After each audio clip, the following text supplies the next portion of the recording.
আজকে গিয়েছিলাম একটা দাদার বিয়েতে, আর বিয়ে বাড়ি মানেই কিন্তু খাওয়া দাওয়া। তো প্রথমেই চলে গেছিলাম ফুচকার স্টলে, সেখান থেকে ফুচকা খেয়ে নিলাম।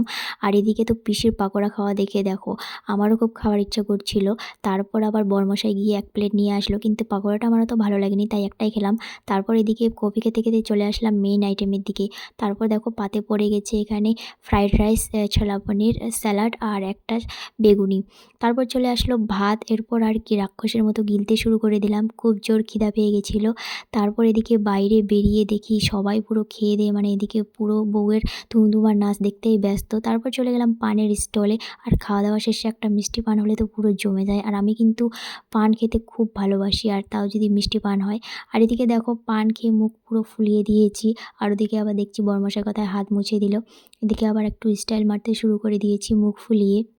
তো এখন চলে এসেছি বাড়ি, আর বাড়ি এসে আমার অবস্থা দেখো পুরো একবারে ঠান্ডায় জড়সড় হয়ে গেছিলাম, যেহেতু বাইকে গেছিলাম তাই আর কি খুব ঠান্ডা লেগে গেছে। তো জানিও আজকের এই ছোট্ট মিনি ব্লগটা তোমাদের কেমন লাগলো। ততক্ষণে সবাই ভালো থেকো, সুস্থ থেকো, দেখা হবে কোনো পরের ভিডিওতে। টাটা।